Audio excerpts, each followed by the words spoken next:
Thanks for coming. Appreciate the opportunity to be here. Good morning. We're here today again to express our support on finishing Line 5. Let's getting the project done in the Great Lakes Tunnel, and building that's important not just for our state but for our region and for our partners in North America, including our ally Canada. Passing the tunnel project was a major achievement of bipartisan support 5 years ago in an era of hyper-partisanship, but Joe Biden and Attorney General Dana Nessel and Gretchen Whitmer can continue to, I think, prevent it from going forward like it should be. Today, the entire Senate Republican caucus is sending a letter to the Army Corps of Engineers. This spring, they said there was an 18-month delay, and again, they've recently said there's an additional delay from the Army Corps. We're sending this to the Army Corps of Engineers and our governor, calling on them to stop dragging their feet on this project that is critical for energy needs and to protect the environment. Every Michigander is hurt by the delay in building this project, but we have a few members here today whose constituents are especially impacted by this. First, we'll start off with Senator DeMoose, who's the project we going. What was originally planned to be an $800 million project to secure the energy needs here in Michigan and the Midwest, along with protecting our Great Lakes. Now I can only imagine what it's growing to be like with the era of high inflation today. Then we'll have Senator Broom, who will discuss the impact that it'll have in Northern Michigan, and Senator Bellino, who is talking about the importance that it needs for our refineries, not just here in Michigan, but in the region. So, Senator DeMoose. Thank you. Thank you, Leader Nesbitt.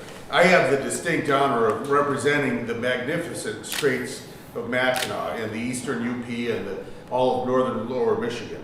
And every week I have the pleasure of driving across the Mackinac Bridge multiple times a week, and I stand in awe at how spectacular those straits are and recognize that we have to protect those waters. And that's why I have been so outspoken for years about the need to build the Great Lakes Tunnel and the need to do it right now. Line 5 is safe, but there's no question that the tunnel is even safer, and we must protect those waters.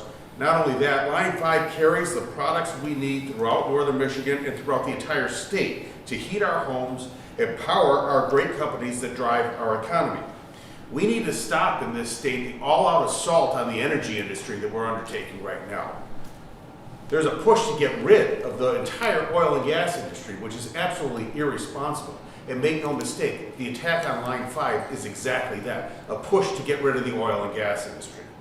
The fact is, we could be halfway done with this tunnel right now if everybody would stop dragging their feet and do their jobs. Thousands of great Michigan laborers could, at this very moment, be working in the Straits of Mackinac to build this tunnel.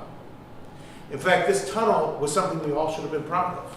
It was an example of how government can work together. It was a bipartisan solution. The tunnel is being paid for by private industry under strict oversight from Michigan government. This is how things are supposed to happen. Up north, I gotta tell you, we get tired of people coming up and protesting the line and patting themselves on the back as if they've done something and then getting in their SUVs to drive home. That happens all the time, and it's hypocritical. It's time to get out of the way and build the tunnel. I call upon the Michigan government and the Army Corps of Engineers to come together and let's do whatever's necessary to get this project moving forward again, especially with the permitting process with the Army Corps of Engineers, which has been unpredictable and unprecedented. They filed all the permit requests in the spring of 2020. In 3.5 years, nothing's happened yet. Senator Broom. And thank you very much. So many of the words that Senator DeMoose shared are excellent.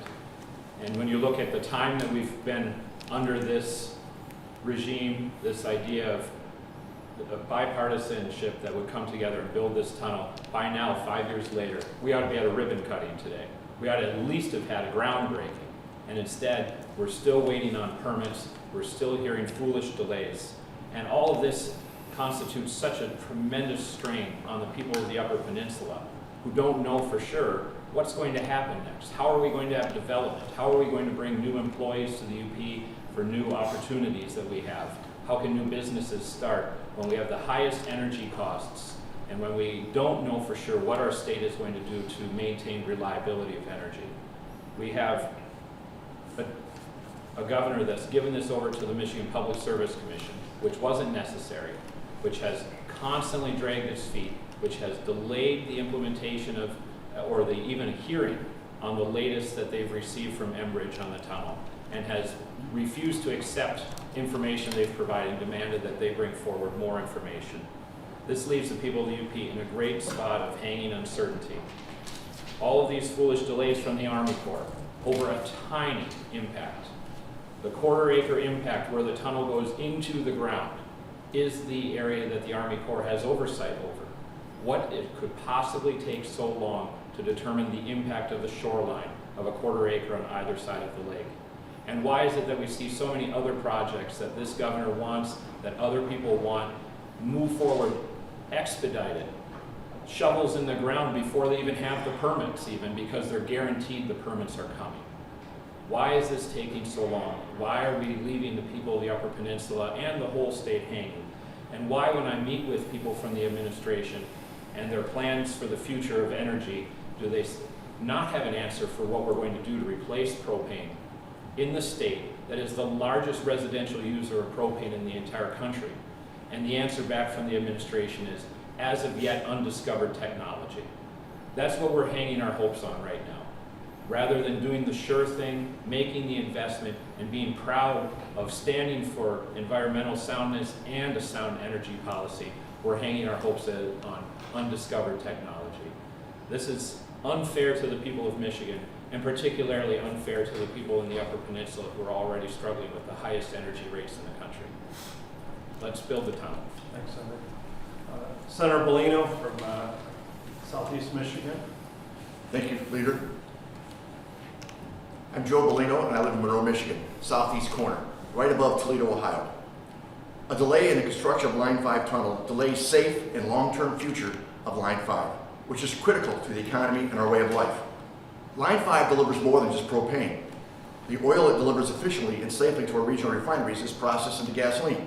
Jet fuel, check with Toronto. They get all their jet fuel via a pipeline from Sarnia all the way to the Toronto airport. If they shut down Line 5, the Sarnia refinery would probably shut down because that's their Canadian oil, and then where they get their jet fuel? They came to a committee meeting that I had in the House and talked about that. Line 5 also serves the PBF Energy Refinery in East Toledo and the BP Husky Refinery in Toledo. Together, those facilities employ over 1,200 workers, many of which live in my district. There's no viable alternative to Line 5. And if you watch the energy committees when I was leading it, I made this statement twice. If people in the cities heated with propane, we wouldn't be having this discussion today, because it wouldn't be equitable to make them double or triple their price of heating. It wouldn't be equitable, but yet it's okay for us people that live in the country to raise our price for heating.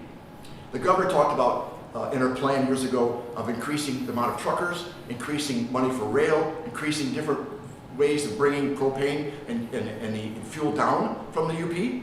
What's happened since? Nothing. We need 2,100 truck drivers every day to come over that bridge just to bring what Line 5 brings safely. 2,100 trucks. Do you think 2,100 semis are safer than a pipeline? If you do, you need to ride on the roads like I do. And in addition to the loss of thousands of good-paying jobs, Michigan families would see higher prices in gasoline and other daily necessities. And here's one of the biggest ones: asphalt.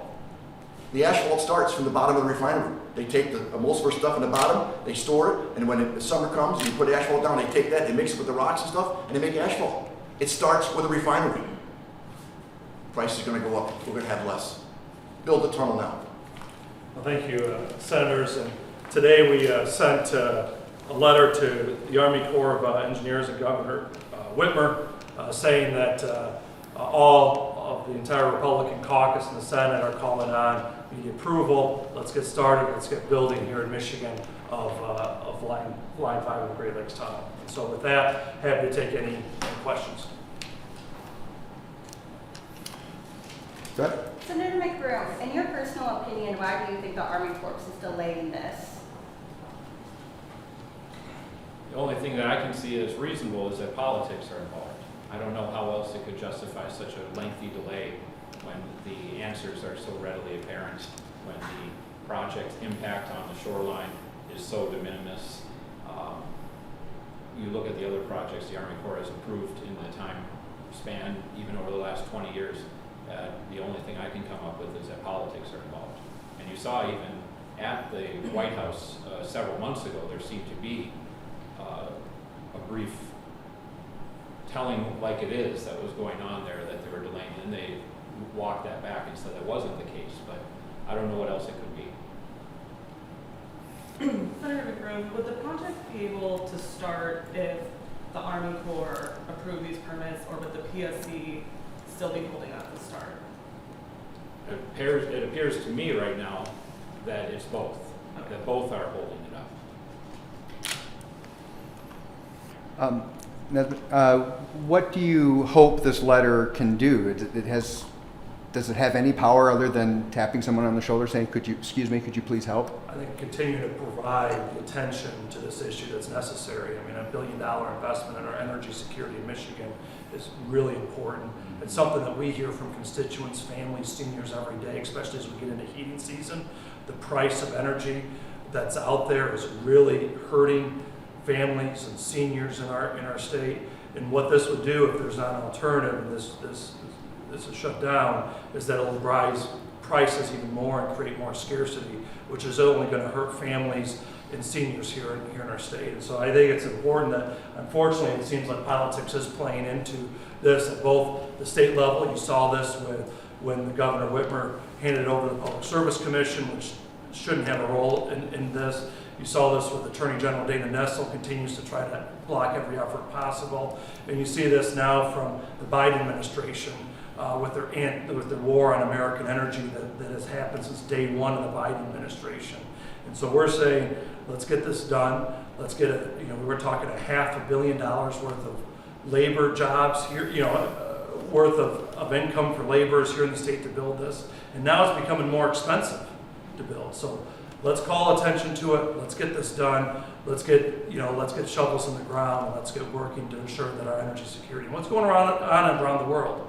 Just ask folks in Western Europe how important energy security is today after you saw the Russian invasion of Ukraine. And it's something where you've not seen the doubling or tripling of energy prices, but sometimes tenfold increase. It's important for manufacturing, important for our families, important for our seniors. I think you've seen, too, the discussion around energy is vibrant right now in Lansing, but the tunnel and the pipeline are being left out of that discussion. And this letter is a reminder to everyone who wants to talk about energy, reliability, that this issue is already on the floor. We've already voted for this. It should be moving forward. And so it shouldn't be forgotten. It shouldn't be ignored in the midst of all of this. And I think this letter is an effort to remind folks that this project is here. It needs to receive its due attention. No chance that the Corps of Engineers and the Michigan department there is truly looking out for the safety of Michiganders by making sure they're careful through this whole process? They would have approved it already. Given all the different, what you described as delay tactics before the MPSC, where the process currently is, even if this letter did go out, is this something that they could have a hearing on at the meeting next month, or next week rather, or is this something that would take time, even given all hiccups throughout this whole process?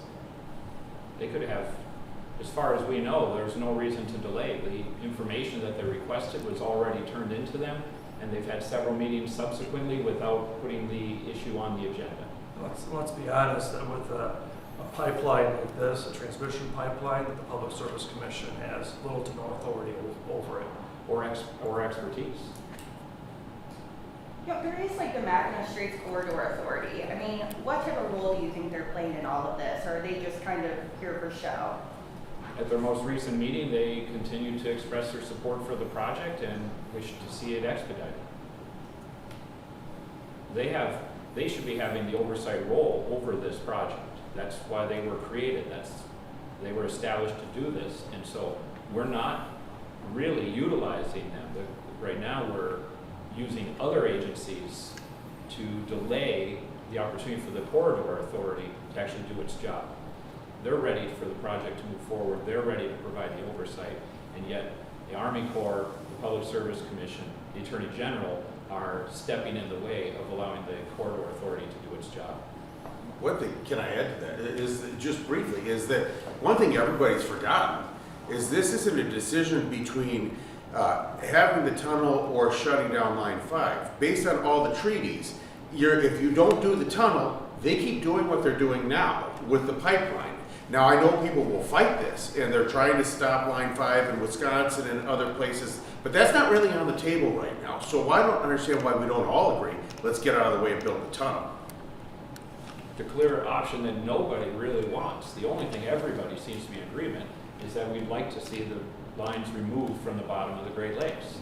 That's the one thing everybody agrees on, and yet is the one thing that's not happening. And the tunnel would provide that answer. You know, if the point of the tunnel is to address safety concerns though, I mean, how much longer would you say that the line can operate safely without this tunnel?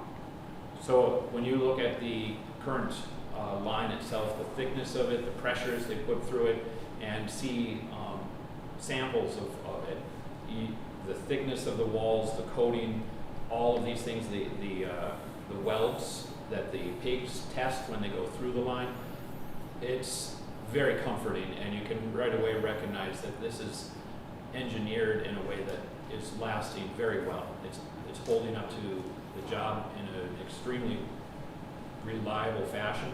So I think that the line could continue to operate very safely as is, especially when you also look at all the work that Enbridge has done in the last 6 or 7 years with cameras and boats and a control center that are 24 hours a day monitoring the strait situation. They literally send people out there to check boats, to make sure the anchors are up, to make sure everything is secure and being done in a safe way. So there's no reason to be afraid of the current lines. As my colleague mentioned earlier, most of the drive to remove this is driven by people who just simply want to end the petroleum industry and are accusing people like us who support the tunnel of being murderers. I receive those kind of calls and allegations, and it's just ridiculous and creating boogeymen that are unnecessary. And if they shut down the tunnel, shut down the pipeline without the tunnel replacement, what you'll see is an increase in prices and the likelihood that you'll have boats plying the Great Lakes with petroleum, like trains, tankers, and trains and trucks. And so it'll increase the price and decrease the safety of it. And so at the end of the day, what they're trying to accomplish is just to increase the cost of energy for Michigan families and seniors. And decrease the safety. Yeah. So, thanks. Sorry, just one question. I guess like, why take this step now? As you mentioned, they've had all the materials they've needed since May. What's special about this point to send this letter out? Well, because the Army Corps just come out with another delay. And So it's going to be till 2026. This project, like I said at the beginning, we should already be doing a ribbon cutting, or at least having a groundbreaking, and instead all we're hearing about is nothing can start until 2026 at the earliest, because the Army Corps is slow walking. And if we're serious about a renaissance in Michigan manufacturing, energy is a key part of that paragraph. Whether it's a chemical manufacturing, whether it's the automotive industry, having accessible, reliable, affordable energy is so important for the jobs of the future here in our district. If we're serious about population growth, we have to be serious about affordable, reliable energy. And just one follow-up. If aside from sending a letter out, I guess what's the formal process for requesting Army Corps of Engineers to move that process back up? Is there a formal petition process, complaint, appeal, et cetera, of that decision, or is the letter basically the only option at this point? Well, I mean, as state legislators, we're showing our constituents that the folks here in Michigan are ready to move, and that there shouldn't be this holdup at the federal level from the Army Corps of Engineers. And it goes back to what Senator McBroom, it seems more politics than actual policy based. And we feel like what's held up the Army Corps of Engineers, as Senator McBroom said, was public sentiment and politics. So the bottom line is that people who care about powering this state and having energy to heat their homes start to speak up, we believe they will also respond to that. Well, just to confirm, and please correct me, the corridor authority is made out of governor appointees, correct? So wouldn't you say that the governor's opposition toward the line in the tunnel isn't what it once was? Well, we'd like to see a statement from the governor herself. I mean, that'd be good. She seems to be always pushing it off as a cop-out, and the Attorney General, Dana Nessel's been completely opposed since day one. And the delaying tactics have not been helpful with Michigan energy security at the end of the day. So it's been very unfortunate to see this from a governor that says she cares about population growth and manufacturing and seems to be doing everything opposite of that. There's clearly the ability to ride the fence. There's those of us who are firmly on the side of getting the project done. There are those who are firmly on the side of opposing it at all costs. And then there are those who may be supportive of it in front of one audience and not in front of another. So, Thanks, everyone. Have a good one. Thank you.